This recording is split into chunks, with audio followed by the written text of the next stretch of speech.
والسلام عليك يا حبيب الله الصلاة والسلام عليك يا نبي الله وعلى آلك وأصحابك يا نور الله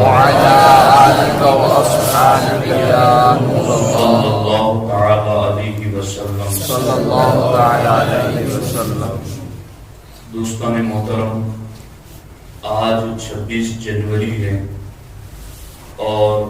ہمارے احباب نے مجھے حکم دیا ہے کہ جنگ آزادی اور مسلمانوں کا کردار، اس ٹاپک پر میں کچھ معلومات آپ کی خدمت میں عرض کروں. چونکہ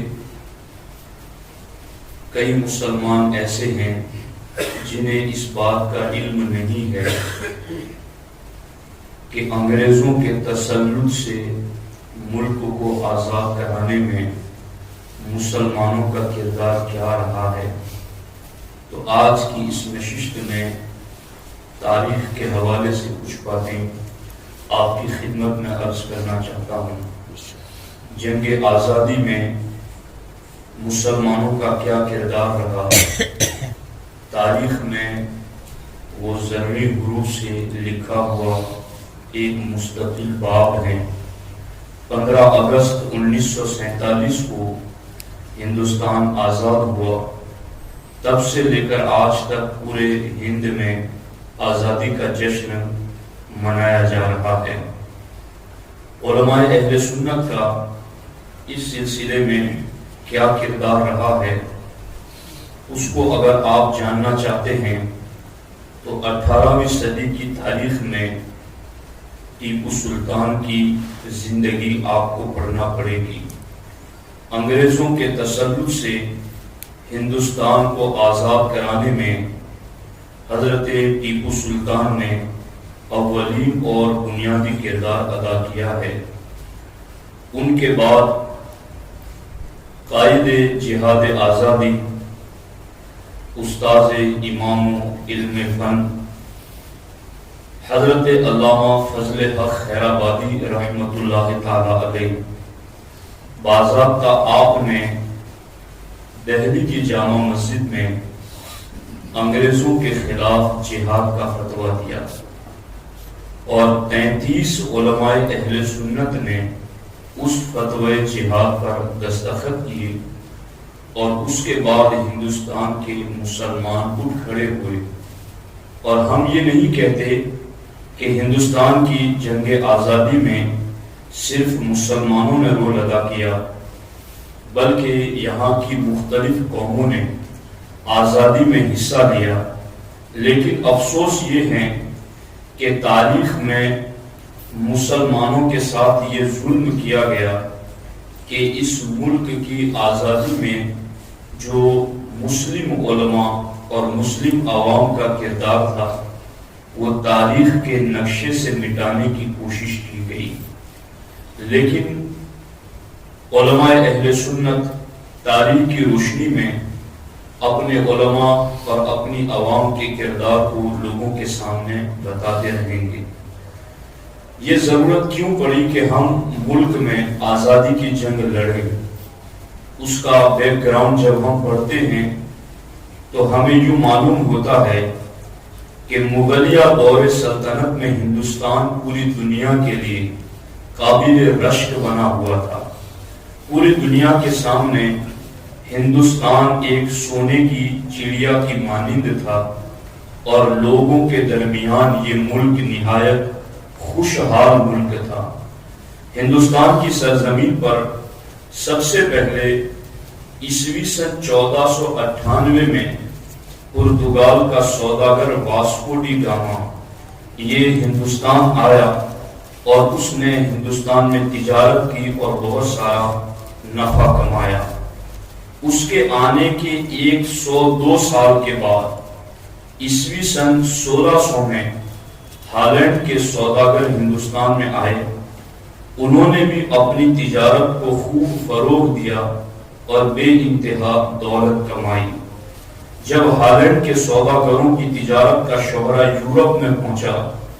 تو یورپ کے دوسرے ممالک بھی اس بات کے لیے تیار ہوئے کہ ہم بھی ہندوستان چل کر کے تجارت کریں گے۔ نتیجے میں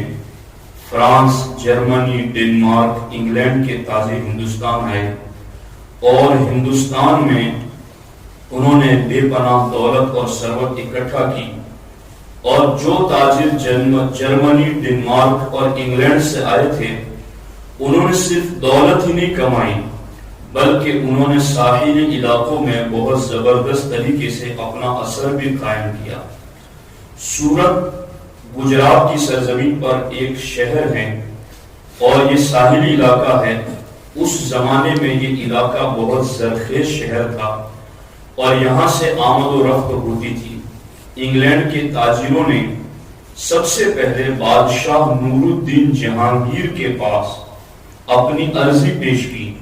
اور وہ عرضی یہ تھی کہ بادشاہ سلامت ہمیں سورت میں مکانات بنانے کی اجازت دی جائے۔ اس سے پہلے وہ کرائے کے مکانات میں رہتے تھے، تو بادشاہ نور الدین جہانگیر نے انہیں مکانات بنانے کی اجازت دی، اور پھر ان انگریزوں نے اپنے اپنے اعتبار سے مکانات بنائے۔ اس کے بعد انہوں نے ہندوستان میں اپنے قدم جو جمائے ہیں اس کے لیے ایک واقعہ بنیاد بنتا ہے۔ شہاب الدین شاہ جہاں کا دور آیا تو ان کی بیٹی جہاں آرا ایک مرتبہ بیمار پڑ گئی اور اس کے علاج کی کوئی صورت نظر نہیں آ رہی تھی جس سے اسے شفا مل سکے۔ تو طبیبوں اور حکیموں کے علاج کے باوجود بھی جب کوئی تدبیر کارگر نہ ہوئی تو کسی نے کہا کہ سورت میں ایک انگریز ڈاکٹر ہے باؤٹن، اس کو بلایا جائے، وہ بہت اچھا ڈاکٹر ہے، اس کے علاج سے ممکن ہے شفا مل جائے۔ شاہجہاں نے حکم دیا کہ ڈاکٹر باؤٹن کو دارالسلطنت دہلی میں حاضر کیا جائے۔ اس کے علاج اور معالجہ سے اللہ رب العزت نے جہاں آرا کو شفا دی تو بادشاہ اس پر بہت خوش ہوا۔ بادشاہوں کی، نوابوں کی اور راجاؤں کی عادت تھی کہ جب ان کا کوئی اٹکا ہوا کام حل ہو جاتا تو وہ منہ مانگا انعام دیا کرتے تھے۔ شاہجہاں نے اپنی بیٹی کی شفا یابی پر اس انگریز ڈاکٹر کے سامنے پیشکش کی کہ آپ کو کیا انعام دیا جائے۔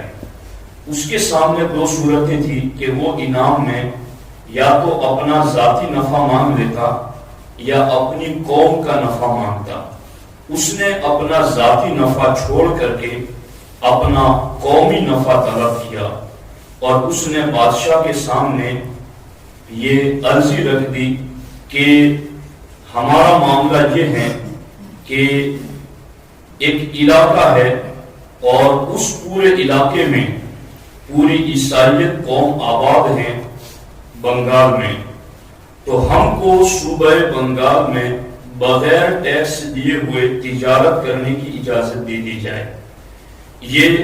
اس بیٹی کی شفا یابی پر شاہجہاں کے سامنے اس ڈاکٹر نے مانگ کی تو بادشاہ خوشیوں میں شرابور تھا، اس نے فوراً حکم نامہ جاری کر دیا اور انگریزوں کو بنگال میں بغیر ٹیکس ادا کیے تجارت کرنے کی اجازت دے دی گئی۔ اس کی وجہ سے جو ٹیکس کی وجہ سے ان کا بڑا سرمایہ حکومت کو جاتا تھا، اب وہ فنڈ انہوں نے جمع کر کے اسلام کے خلاف استعمال کرنے کی کوشش کی، یہاں تک کہ شاہ جہاں کے زمانے میں انہیں بنگال میں بغیر ٹیکس کے تجارت کرنے کی اجازت مل گئی، اور یہ فرمان عیسوی سن 1638 سے جاری ہوا، اور 1658 میں حضرت سلطان اورنگزیب عالمگیر رحمۃ اللہ علیہ جب تخت سلطنت پر زربگر ہوئے تو حضرت اورنگزیب عالمگیر رحمۃ اللہ تعالی علیہ صرف دنیا کے ہی سلطان نہیں تھے، وہ دین کے بھی سلطان تھے، وہ ایک مجدد تھے، اور اللہ رب العزت نے آپ کو بڑی عظمتیں شانیں عطا فرمائی ہیں۔ حضرت سلطان اورنگزیب عالمگیر رحمۃ اللہ تعالی علیہ عیسوی سن 1658 میں مسند خلافت پر بیٹھے، اور ان کے 20 سال پہلے سے ہی انگریز بنگال میں بغیر ٹیکس دیے ہوئے تجارت کر رہے تھے۔ عیسوی سن 1707 میں سلطان اورنگزیب عالمگیر علیہ الرحمہ اس دنیا سے پردہ فرماتے ہیں، اور آپ کے وصال کے وقت 70 برس انگریزوں کو بغیر ٹیکس دیے ہوئے تجارت کرتے ہو چکے تھے آپ کے وصال کے وقت۔ اور آپ کے وصال کے بعد سلطان اورنگزیب عالمگیر رحمۃ اللہ تعالی کے وصال کے بعد مغلیہ سلطنت کے تخت پر ایسے لوگ براجمان ہوئے جن میں اس تخت و تاج کی اہلیت نہیں تھی، اور وہ کامل طریقے پر اس کے تقاضے پورے کرنے کے اہل نہیں تھے۔ نتیجہ یہ ہوا کہ سلطان اورنگزیب عالمگیر رحمۃ اللہ تعالی کے وصال کے صرف 5 سال بعد عیسوی سن 1712 میں مغلیہ حکومت کا رقبہ یعنی ان کی سلطنت بہت سمٹ گئی، اور نوابوں راجاؤں نے اپنی اپنی خود مختاری کا اعلان کر دیا، اور دہلی مرکز سے جو کہ مرکزی حکومت تھی اس سے اپنے آپ کو انہوں نے جدا کر لیا، اور پورے ہندوستان میں ٹکڑے ٹکڑے حکومت بڑھ گئی۔ ایسے عالم میں حال یہ بنا کہ دکن میں الگ حکومت رائج تھی، مراٹھوں میں الگ حکومت تھی، اودھ میں الگ حکومت تھی، اور پورا ہندوستان یوں ٹکڑوں میں بڑھ چکا تھا۔ ایسے وقت میں انگریزوں کو بھی ہندوستان میں حکومت کرنے کا حوصلہ ملا، اور انہوں نے دیکھا کہ یہاں کے نوابوں اور راجاؤں کے پاس بڑی فوج تو نہیں ہے، ان کے پاس زیادہ مال اور دولت تو نہیں ہے، اس کے قریب فوج تو ہمارے پاس بھی ہے، ان کے جتنا مال و دولت تو ہمارے پاس بھی ہے، تو کیوں نہ ہم بھی ہندوستان میں کسی علاقے میں حکومت قائم کریں۔ اس وجہ سے اس خواہش میں عیسوی سن 1707 تک ان کی 2 کمپنیاں انگریزوں کی الگ الگ جدا تجارت کرتی تھی، مگر 1707 میں انہوں نے اتفاق سے ان 2 کمپنیوں کو ایک کر کے اس کا نام ایسٹ انڈیا کمپنی رکھا، اور اپنے ملازموں کو اور نوکروں کو جنگی تربیت دینا شروع کر دیا، اور انہوں نے اعلانات بھی شروع کر دیے کمپنی میں جاب کے نام پر لوگوں کو داخلے کے لیے، اور جو بھی اس کمپنی میں جاب کے نام پر آتے ان کو بھرتی کرنے کے بعد ان کو جنگی تربیت دی جاتی، اور باضابطہ ان کے لیے جرنیلوں کو بلا کر کے انہیں ٹریننگ دی جاتی، یہاں تک کہ ان کے پاس ایک بڑی فوج اور بڑی طاقت اکٹھا ہو گئی۔ اور پھر 1707 سے انہوں نے یہ پروگرام شروع کیا تھا، اور 1757 یعنی 50 سال انہوں نے اس پر محنت کر دی۔ یہ جو آج ہم پر حکومت مسلط ہیں اور آج قوم جو واویلا کر رہی ہے، چیخ رہی ہیں، یہ کوئی دفعتاً واحدہ کسی چیز کا نتیجہ نہیں ہے، اس کے پیچھے ان کی 100 سالہ محنتوں کا نتیجہ ہے۔ خیر، اللہ انہیں ناکام کرے گا اور ان کی طاقتیں آپس ہی میں ٹوٹ پھوٹ کا شکار ہوگی، اور انشاءاللہ اہل ایمان محفوظ رہیں گے۔ لیکن سوچنا ہمیں یہ ہے کہ یہ جو انقلابات زمین پر آ رہے ہیں وہ کوئی یک بیک نہیں ہے، اللہ کا نظام ہے، اللہ نے اس کائنات کو تدریج پر رکھا ہے، درجہ بدرجہ چیز اپنی تکمیل تک پہنچتی ہیں۔ انہوں نے انگریزوں نے 1707 میں 2 کمپنیوں کو ملا کر ایسٹ انڈیا کمپنی کی بنیاد رکھی، اور انہوں نے فوجی تربیت دی، لوگوں کو اس میں داخل کیا، اور ایک فوج بھی جمع کی، اور 50 سال کے بعد 1757 میں بنگال کے نواب سراج الدولہ پر انہوں نے ایک جھوٹا الزام لگا کر اعلان جنگ کر دیا، یہاں تک کہ جب وہ پلاسی کے میدان میں دونوں فوجوں کا آمنا سامنا ہوا تو انگریزوں نے دیکھا کہ ہماری فوج تو سراج الدولہ کے مقابلے میں بہت کم ہے، ہمیں کامیابی نہیں مل سکتی ہے،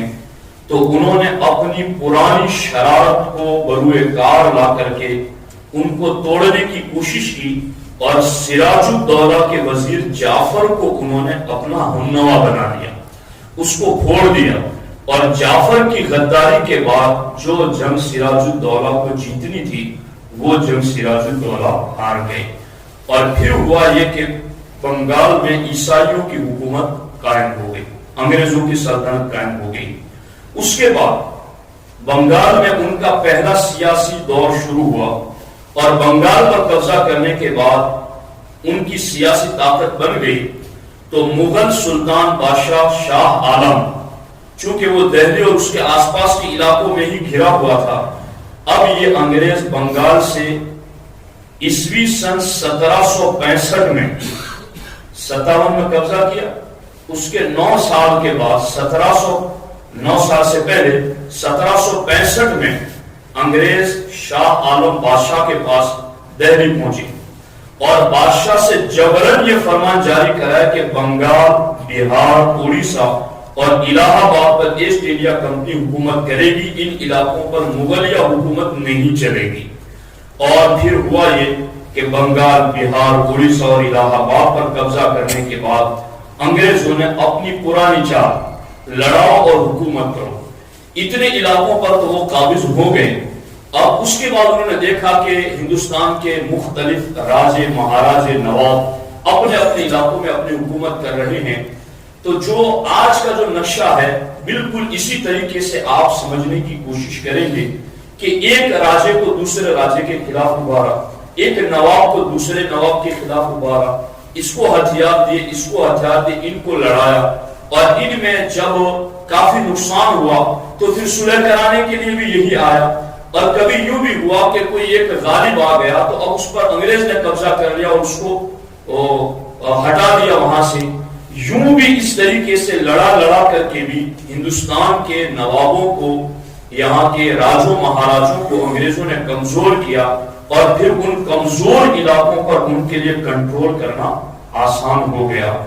یوں اس طریقے سے انہوں نے ہندوستان پر قبضہ کرنا شروع کیا، یہاں تک کہ 1856 میں پورے ہندوستان پر انگریزوں کا قبضہ ہو گیا۔ اور 1857 کا جب زمانہ آیا تو اب جو حالات بڑھے، ان 1857 میں جنگ آزادی لڑی گئی۔ اب میں جو آپ کو تسلسل بتاتے ہوئے وہاں سے آیا کہ ہندوستان میں کب سے 15ویں عیسوی صدی میں ہی دوسرے ملکوں کے لوگ ہندوستان میں آنا شروع ہو گئے تھے۔ جس طرح آج ہمارے ملک کے لوگ انگلینڈ باہر جاتے ہیں کمانے کے لیے، اس طریقے سے اس دور میں اس ملک کے لوگ اس ملک میں آیا کرتے تھے۔ چونکہ یہ سونے کی چڑیا کہی جاتی تھی، مسلمان راجاؤں نے اور مسلم حکمرانوں نے ہندوستان کو لوٹ کر کے ہندوستان کا سرمایہ اپنی جیب میں رکھ کر کسی اور ملک کو نہیں لے گئے، بلکہ مسلمان یہاں آئے تو انہوں نے ہندوستان کو سونے کی چڑیا بنا دیا۔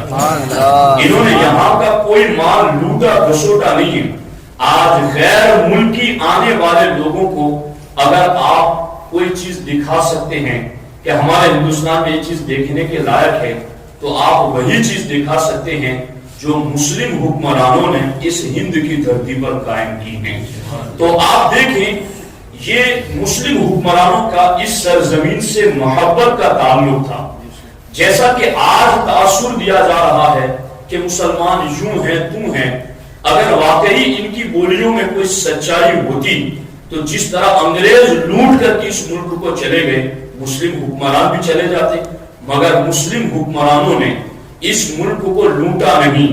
بلکہ اس ملک کو ایسا قیمتی بنایا کہ آج لوگ جن ملکوں میں کمانے کے لیے جاتے ہیں ان ملکوں کے لوگ ہندوستان آیا کرتے تھے۔ یہ درجہ ہندوستان کو مسلم حکمرانوں نے دیا تھا۔ 1857 میں جب ان کی مکمل حکومت قائم ہو گئی اور اس کے بعد جب جنگ آزادی لڑی گئی، تو جنگ آزادی میں یوں تو حالات بڑے سخت تھے، مگر پہل کون کریں؟ چونکہ پورے ہندوستان پر بلکہ یوں کہا جاتا تھا کہ انگریزوں کی حکومت میں سورج طلوع ہوتا اور انہی کی حکومت میں سورج ڈوبتا تھا۔ اتنے وسیع علاقے پر ان کی حکومت قائم تھی۔ ان کی آنکھوں میں آنکھیں ڈالنا اور جرأت مندی کے ساتھ ان کے سامنے ڈٹ کر کھڑا ہو جانا، یہ کسی عاشق رسول ہی کا کام ہو سکتا ہے۔ اور اس کام کے لیے اللہ نے جسے منتخب کیا اس ذات کو دنیا علامہ فضل حق خیر آبادی کے اب یہاں ٹھہر کر کے میں آپ کو علامہ فضل حق خیر آبادی رحمت اللہ تعالی کی زندگی کے چند نقوش پیش کرنا چاہتا ہوں کہ علامہ فضل حق خیر آبادی رحمت اللہ تعالی کی ذات کون سی ذات ہیں۔ حضرت فضل حق خیر آبادی علیہ الرحمہ حضرت عمر فاروق اعظم رضی اللہ تعالیٰ عنہ کی اولاد میں سے حضرت عمر کی 19ویں پشت میں ایران کی سرزمین پر ایک بزرگ ہمیں نظر آئے جن کا نام حضرت شیر الملک، ان کے دو صاحبزادے تھے مولانا بہاؤالدین اور مولانا شمس الدین رحمہم اللہ تعالی۔ یہ دونوں شہزادے مولانا بہاؤالدین مولانا شمس الدین یہ دونوں ایران سے بیک وقت ہندوستان تشریف لائے اور دونوں بڑے عالم اور فاضل تھے۔ مولانا بہاؤالدین صاحب بدایوں کے مفتی مقرر کیے گئے اور مولانا شمس الدین روہت کے قاضی اور مفتی مقرر کیے گئے۔ مولانا شمس الدین کی نسل میں حضرت شاہ ولی اللہ محدث دہلوی پیدا ہوئے جن کے فرزند حضرت شاہ عبدالعزیز محدث دہلوی اور شاہ عبدالقادر محدث دہلوی رحمۃ اللہ علیہ ہیں۔ اور مولانا بہاؤالدین کے سلسلے اختلاف میں چھٹی پشت میں ایک فرزند پیدا ہوئے جن کا نام شیخ ارزانی ہے، اور شیخ ارزانی کے صاحبزادے شیخ عماد الدین ہیں، اور شیخ عماد الدین تعلیم حاصل کرنے کے لیے سیتاپور کے علاقے ہرگام گئے اور ہرگام کے قاضی وقت سے انہوں نے تعلیم حاصل کی۔ شیخ عماد الدین کے صاحبزادے شیخ ارشد ہوئے اور شیخ ارشد ہرگام سے خیر آباد تشریف لائے۔ اس طرح حضرت عمر فاروق اعظم کا یہ سلسلہ نسب عرب سے ایران اور ایران سے بدایوں، بدایوں سے ہرگام اور ہرگام سے خیر آباد پہنچا، اور خیر آباد میں شیخ ارشد کے یہاں جس بیٹے کی ولادت ہوئی دنیا اسے علامہ فضل امام خیر آبادی کے نام سے جانتی ہے۔ یہ فضل امام خیر آبادی علامہ فضل خیر آبادی علیہ الرحمہ کے والد محترم ہیں، اور یہ علم فلسفہ اور علم منطق کے اتنے بڑے ماہر امام گزرے ہیں کہ ان کی مہارت کو سمجھنے کے لیے صرف ایک بات مورخین نے سمجھانے کے لیے اس کو لکھی ہے کہ ایک غیر مسلم شخص تھا جو کچھ منطق اور فلسفہ سیکھ لیا تھا اور اس کی وجہ سے وہ مسلمانوں کو پریشان کرتا تھا۔ ایک مرتبہ علامہ فضل خیر آبادی کے والد محترم علامہ فضل امام خیر آبادی کو پتہ چلا تو آپ نے اسے بلوایا اور کہا کہ ہم نے سنا ہے کہ تم نے کچھ منطق اور فلسفہ سیکھ لیا ہے۔ تو انہوں نے کہا ہاں حضور۔ تو حضرت نے فرمایا کہ ہم چاہتے ہیں کہ ہم بھی تمہیں کچھ پڑھا دیں۔ اس نے کہا یہ تو بڑی اچھی بات ہوگی کہ مجھے آپ کی شاگردی کا شرف مل جائے۔ آپ نے کہا کل سے آ جانا۔ دوسرے دن وہ غیر مسلم منطق اور فلسفہ پڑھنے کے لیے امام فضل خیر آبادی کی بارگاہ میں پہنچا۔ آپ نے اسے ایک سبق پڑھایا اور فرمایا جاؤ کل آنا۔ جب وہ اگلے دن آیا تو جو سبق آپ نے پہلے دن پڑھایا تھا اسی سبق کو علامہ فضل امام خیر آبادی نے آج پھر پڑھایا، لیکن انداز یہ تھا پہلے دن جو سمجھایا تھا وہ آج آپ نے سب کچھ غلط کر دکھایا کہ وہ جو پہلے دن پڑھایا تھا وہ بالکل غلط تھا دلائل کی روشنی میں۔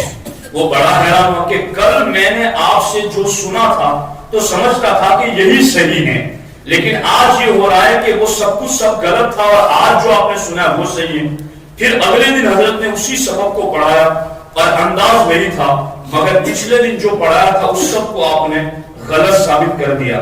اور اس میں سے کچھ بھی صحیح نہ رہا، اور یہاں تک کہ آپ نے اس کو ایک دن پڑھایا اور اس پر اسے یقین ہو گیا کہ یہ جو حضرت آج کہہ رہے ہیں وہ بالکل ٹھیک کہہ رہے ہیں۔ پھر دوسرے دن بلا کر کے اس پڑھائے ہوئے کو رد کر دیا تو اس نے کہا کہ یہ جو آج پڑھا ہے یہ صحیح ہے، پہلے والا غلط تھا۔ پھر تیسرے دن بلا کر کے جو دوسرے دن پڑھایا تھا اس کو دلائل کی روشنی میں غلط ثابت کر دیا۔ اسے لگا کہ ہاں یہ آج جو پڑھا ہے وہ صحیح ہے، پہلے والا غلط تھا۔ یوں 40 دن گزر گئے اور 40 دن تک آپ نے یوں منطق اور فلسفہ انہیں پڑھایا کہ ایک دن پڑھا کر کے دوسرے دن اس کو دلائل سے رد کر دیتے ہیں۔ 40 دن اس طرح سے گزرے یہاں تک کہ 40ویں دن جب وہ سبق پڑھ کے اٹھا تو وہ پاگل ہو چکا تھا، اس کا دماغ غائب ہو چکا تھا۔ اب دیکھو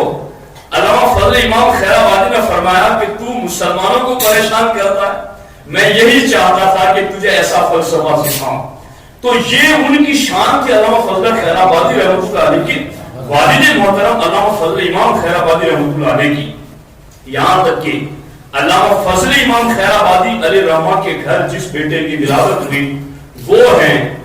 حریت اور آزادی کا وہ بطل جلیل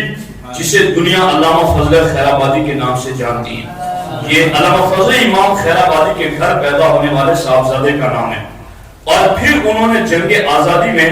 جو رول ادا کیا ہے وہ ہندوستان میں کبھی بھلایا نہیں جا سکتا. آپ دیکھو علامہ فضل خیر آبادی رحمت اللہ تعالی علیہ کی زندگی سنانے سے پہلے میں آپ کو بتا دوں کہ علامہ فضل خیر آبادی رحمت اللہ علیہ انگریزوں کے خلاف اٹھ کر کھڑے کیوں ہوئے اور اس کی بنیادی وجہ کیا بنی. جب 1857 میں پورے ہندوستان پر ایسٹ انڈیا کمپنی کی حکومت قائم ہو گئی تو انگریزوں نے کچھ حکم جاری کی، آج جس طرح سے جاری کیے کہ یہ مطلق العنان حکمران وہ عبرت پکڑے اپنے ماتبل والوں سے اور پہلے والوں سے دیکھے یہ ہند کی سرزمین ہے اور یہاں پر ولی بستے ہیں، صالحین بستے ہیں. یہ مسلمان تو مرنے کے بعد بھی یہاں سے جاتے نہیں بلکہ یہاں حکومت کرتے ہیں.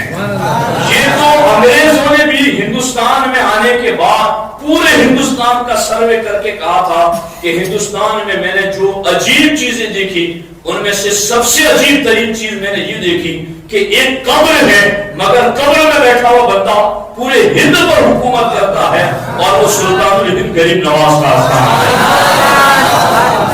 یہ اس انگریز نے بھی کہا تھا جو آج بھی کتابوں میں موجود ہیں.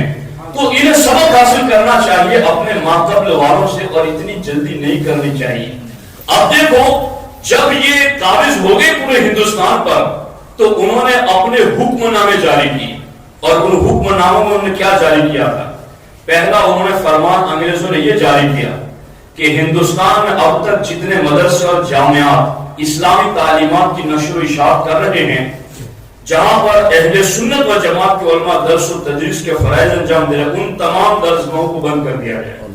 اور اسکولیں قائم کی جائے اور انگریزی طرز کی اسکولیں قائم ہو جس میں بلا تفریق کے مذہب و ملت ایک ہی تعلیم ہو جس کا شروعات کا حصہ تو کچھ عام طور پر تھا مگر اخیر میں جا کر کے اس میں عیسائیت کی تعلیم داخل ہو جاتی تھی. ان اصولوں کو اگر آپ سنیں گے تو آپ کو آج کے دور کا پورا نقشہ بھی نگاہوں کے سامنے آ جائے گا کہ یہ کون ہے اور کس کے نقش قدم پر چل رہے ہیں. دیکھو دوسرا اصول انہوں نے یہ جاری کیا تھا کہ ہندوستان میں جس طرح کی پیداوار غلے اور اناج اور معدنیات ہیں ان کو کوئی بھی شخص ڈائریکٹ بیچ نہیں سکتا. وہ پہلے انگریزوں کو بیچے گا پھر وہ جسے چاہیں گے اسے بیچیں گے تاکہ بازار پر مکمل کنٹرول ان کا حاصل ہو جائے اور لوگوں میں بھوکمری ہوں لوگ ہمارے پاس آئیں اور ہم ان کو پیسے دے کر کے ان کا مذہب خریدیں. یہ ان کا دوسرا فرمان تھا. تیسرا فرمان انہوں نے یہ جاری کیا کہ کوئی بھی مسلمان شخص ختنہ نہیں کرائے گا. چوتھا اصول انہوں نے یہ جاری کیا کہ مسلم عورتیں بغیر پردہ باہر نکلے کسی کو بھی نقاب پہننے کی اجازت نہیں ہے. اور پانچواں یہ کہ اس وقت ان کی فوج میں کئی مسلمان بھی تھے اور غیر مسلم بھی تھے. وہ کام پر رکھتے تھے پیسوں پر پگار دے کر کے رکھتے تھے مگر انہوں نے اپنے مسلموں کو اور غیر مسلم ہندوؤں کو دونوں کو اپنے مذہب سے دور کرنے کے لیے انہوں نے ایک اصول اپنایا اور وہ کیا تھا. بندوق کی گولیوں کے منہ پر انہوں نے چربی لگائی تھی اور جب بندوق چلاتے وقت دانت سے توڑنا پڑتا تو اب انگریزوں نے فوجیوں کو اپنے مذہب سے نفرت دلانے کے لیے پانچواں فرمان یہ جاری کیا کہ کچھ گولیوں کے منہ پر خنزیر کی چربی لگا دی اور کچھ گولیوں کے منہ پر گائے کی چربی لگائی اور جو مسلمان فوجی تھے ان کو خنزیر کی چربی والی گولی دی جاتی تاکہ وہ منہ سے توڑے اور خنزیر سے مانوس ہو جائے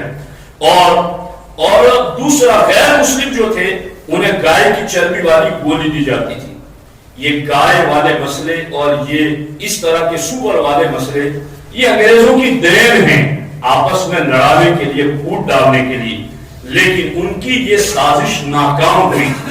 اور حالات یہ ہوئے کہ جو فوجی ان کے اندر شریک تھے وہ ان سے بددل ہو گئے اور فوج ان کے خلاف کھڑی ہو گئی اور یہیں سے جنگ آزادی کا آغاز ہوا. یہیں سے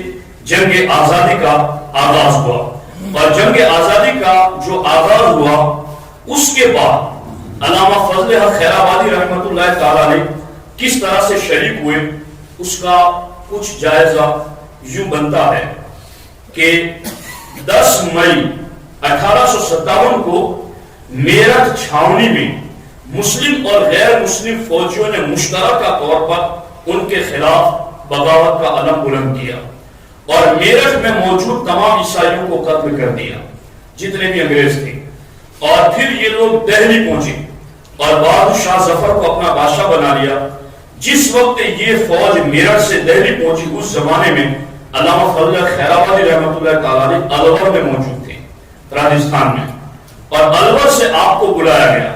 اب تک صرف یہ چند فوجی بغاوت پر آمادہ تھے, لیکن جب علامہ فضل خیر آبادی تشریف لائے, بادشاہ سے ملاقات کی اور دہلی کی بااثر شخصیت جنرل بخت خان کے ساتھ مل کر آپ نے لوگوں کو جہاد پر آمادہ کیا. اور سب سے پہلا کام علامہ فضل خیر آبادی نے یہ کیا کہ دہلی کی جامع مسجد میں نماز جمعہ کے بعد سب سے پہلے انگریزوں کے خلاف ایک زبردست تقریر کی اور اسی تقریر میں لوگوں کو جہاد پر آمادہ کیا اور جہاد کی فرضیت اور اہمیت لوگوں کو بتائی. آپ کی اس تقریر سے متاثر ہو کر کے مسلمانوں کی ایک بڑی تعداد اپنے ملک کی آزادی کے لیے جہاد میں شریک ہونے کا اعلان کر دیتی ہیں کہ ہم اپنے ملک کو آزاد کرائیں گے اگرچہ اس میں ہمیں اپنی جانیں ہی کیوں نہ دینی پڑے. اور علامہ فضل خیر آبادی رحمۃ اللہ علیہ نے اس کے بعد ایک استفتاء تیار کیا, سوال نامہ تیار کیا. اس میں آپ نے مسلم سنی جلیل علماء کی خدمت میں اپنا سوال نامہ پیش کیا کہ انگریز جو ہندوستان پر غاصبانہ قبضہ رکھتا ہے اور اسلامی شاعر کو مٹا رہا ہے اور اسلامی تعلیمات کو بند کر رہا ہے, عورتوں کے حجاب پر پابندی نافذ کر رہا, مسلمانوں کی خطرہ پر پابندی لگا رہا, کہ ایسے وقت میں مسلمانوں پر جہاد فرض ہے یا نہیں. جب آپ کا یہ استفتاء علماء اہل سنت کی خدمت میں پیش کیا گیا تو حضرت علامہ مفتی صدر الدین آزردہ علیہ الرحمہ ان کے ساتھ ساتھ 33 علماء اہل سنت اور مفتیان کرام نے اس فتوی جہاد پر دستخط کیے, اس کی تائید کی, اس کی تصدیق کی. اور پھر جب وہ لکھا ہوا دستخط شدہ فتوی اس وقت کے دہلی کے اخبار الظفر اردو میں شائع ہوا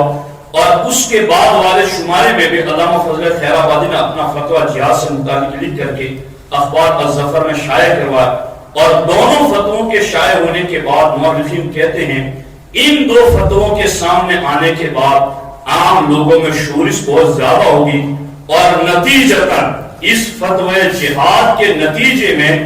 تھوڑے ہی دنوں میں 90,000 مسلمان مجاہدین بہادر شاہ ظفر کے جھنڈے تلے ملک کی آزادی کے لیے جمع ہو گئے. یہ تاریخ ہے ہماری. لیکن پھر حالات یوں بنے کہ انگریزوں نے دیکھا کہ اب تو یہ دن بدن بڑھتے جا رہے اور مسلمانوں کے ساتھ ساتھ غیر مسلم بھی شریک ہو رہے ہیں اور یہ اپنے ملک کی محبت میں ملک کو آزاد کرانے کے لیے ہمارے خلاف سارے کے سارے ہی اکٹھا ہو جائیں گے. اس وقت علامہ فضل خیر آبادی رحمۃ اللہ علیہ نے بہادر شاہ ظفر کی بارگاہ میں ایک ریکویسٹ کی کہ آپ اس جہاد کی آپ خود سپہ سالاری کریں اور آپ خود باہر آئیں. آپ کو قوم دیکھے گی تو جو سوئے ہوئے ہیں وہ بھی جاگ جائیں گے, ان میں بھی نیا جذبہ, نیا ولولہ اور جوش پیدا ہوگا اور ہم منٹوں میں انگریزوں کا صفایا کر دیں گے. لیکن ہوا وہی کہ انگریزوں نے پھر سازش کی یہاں پر اور انہی کے گھر کے کچھ لوگوں کو اپنے ہمنوا کر لیا, جن میں بہادر شاہ ظفر کی بیوی اور ان کا سالہ حکیم قاسم اللہ خان, ان دونوں نے انگریزوں سے ساز باز کر لیا, جس کا نتیجہ یہ ہوا کہ بہادر شاہ ظفر میدان جنگ میں نہ آئے. اور دوسرا کام یہ ہوا کہ نااہل شہزادوں کو لشکر کا سردار بنایا گیا اور جب وہ نااہل تھے کمان سنبھالے گیا. یہ ساری سازشیں انگریزوں کی سامنے آئی اور پھر مسلمانوں کو شکست ہوئی. اب ان حالات کے اندر علامہ فضل خیر آبادی رحمۃ اللہ علیہ نے مجاہدین تک سامان رسد, کھانے پینے کے سامان, دیگر اسلحے پہنچانے کا انتظام کیا. لال قلعے میں آپ نے خاص میٹنگ کی اور اس میٹنگ میں علامہ فضل خیر آبادی نے بہت ساری باتیں پیش کی جن سے ان مجاہدین کے لیے کچھ تیاری کا سامان بھی متعین کیا گیا. لیکن یوں حالات دن بدن ایسے بنتے رہے کہ علامہ فضل خیر آبادی رحمۃ اللہ تعالی کو پھر انگریزوں نے قید کر لیا اور آپ کے ساتھ ساتھ علامہ شاہ احمد اللہ مدراسی رحمۃ اللہ تعالی علیہ، حضرت مولانا لیاقت علی صاحب الہ آبادی رحمۃ اللہ تعالی علیہ، حضرت مفتی عنایت احمد کاکوروی رحمۃ اللہ تعالی علیہ، حضرت علامہ مفتی کفایت علی کافی مراد آبادی رحمۃ اللہ تعالی علیہ، یہ وہی ہیں جنہوں نے وہ ترانہ پڑھا تھا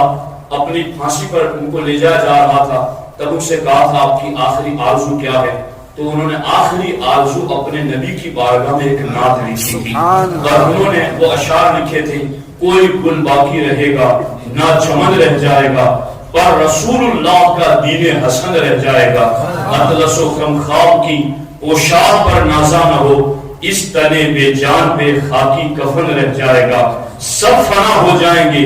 ولیکن کافی حشر تک نعت حضرت کا زبانوں پر سخن رہ جائے گا۔ اور یوں اس طریقے سے ہندوستان میں انگریزوں سے لڑتے اور پھندا چومتے ہوئے بھی انہوں نے نعت رسول کا نغمہ اپنی زبان سے الاپا تھا۔ یہ علماء اہل سنت تھے جنہوں نے اس طریقے سے جنگ آزادی میں حصہ لیا۔ میرے سامنے ایک طویل تفصیل ہے جس کو بیان کرنے کے لیے وقت چاہیے، لیکن وقت ہوتا تو میں تصویر کا ایک دوسرا رخ بھی پیش کرتا کہ یہ تھے ہمارے علماء اہل سنت جنہوں نے ہندوستان کی آزادی کے لیے سب سے پہلا قدم اٹھایا اور سب سے پہلے آپ فرنٹ پر آئے اور قوم کو جمع کیا، اور یوں ہزاروں کی تعداد میں مسلمانوں نے، علماء نے اس ملک کی آزادی میں شہادتیں پیش کی ہیں۔ لیکن آج حالات یہ ہیں کہ کیا ان مسلم علماء، ان مسلم عوام جنہوں نے اس ملک کی آزادی کے لیے حصہ لیا تھا، آج اس ملک میں ان سے پوچھا جا رہا ہے کہ آپ یہاں کے رہنے والے ہو،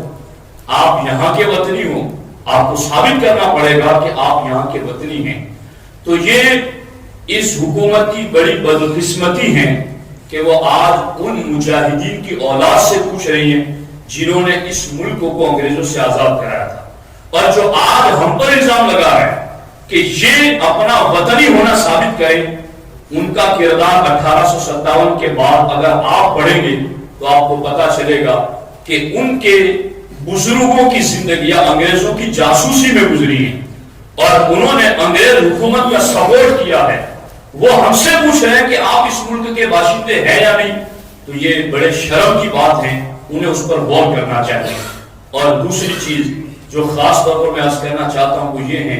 جہاں علماء اہل سنت جنگ آزادی میں برسر پیکار تھے، میرے پاس کتابوں کے حوالے موجود ہیں، میں پڑھتا وقت ہوتا، لیکن صرف اشارتاً آپ کو عرض کر دیتا ہوں کہ مولانا قاسم نانوتوی ہو یا سید احمد رائے بریلی ہوں یا رشید احمد گنگوہی ہوں یا قاسم نانوتوی ہوں یا اشرف علی تھانوی ہوں، ان سب کا کتابوں کے حوالے کی صورت میں میرے سامنے یہ رپورٹ موجود ہے کہ یہ اس دور میں انگریزوں کی چاپلوسی کرتے تھے اور انگریز گورنمنٹ کے خلاف اٹھنے کی بجائے لوگوں کو انگریز حکومت کے سپورٹ پر مائل کرتے تھے،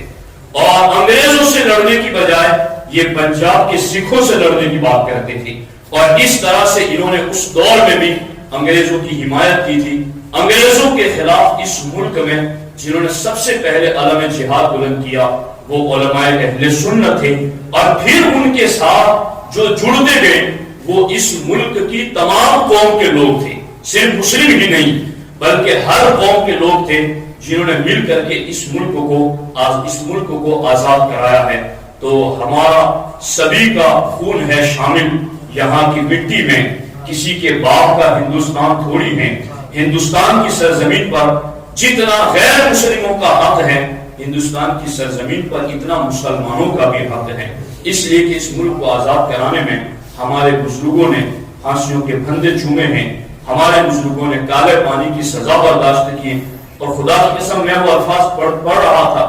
تو میری آنکھوں میں آنسو آ گئے، اور میں کافی دیر تک ایک کیفیت اپنے آپ میں محسوس کرتا رہا۔ جو علامہ فضل اللہ خیر آبادی نے اپنی کتاب میں لکھا ہے کہ میرے اوپر ان لوگوں نے کیسی کیسی سزائیں دی ہیں، اور ان کے جسم پر اور ان کے ساتھیوں کے جسموں پر انہوں نے کیسی کیسی سزائیں دی، یہاں تک کہ ان کے جسموں سے کپڑے بھی اتار دیے گئے،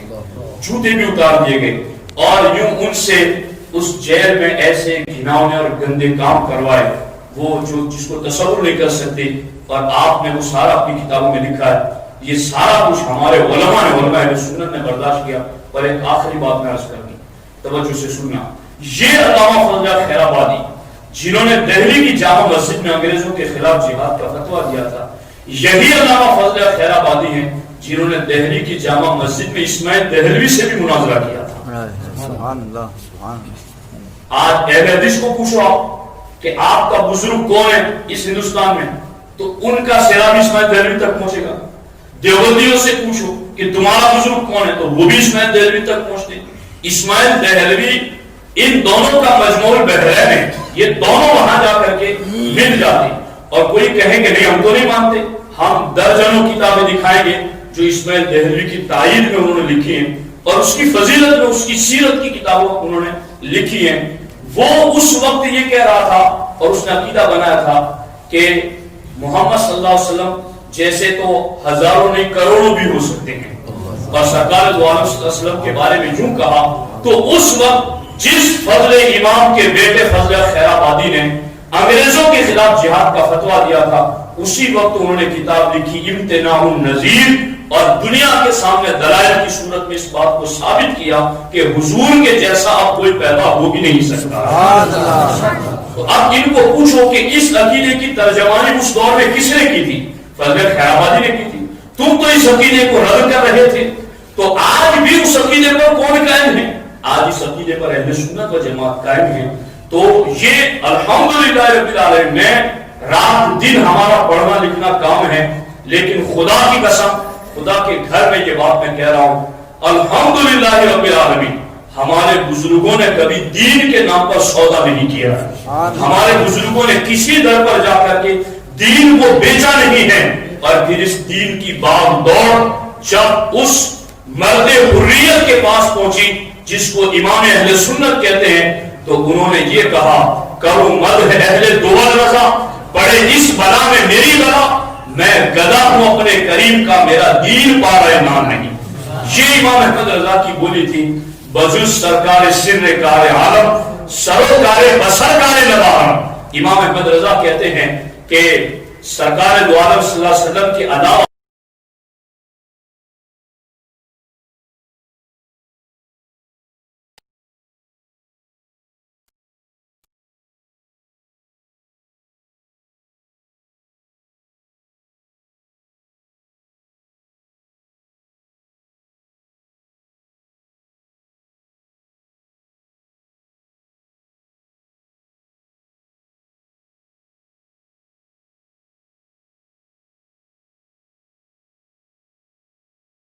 مقبول سنیدہ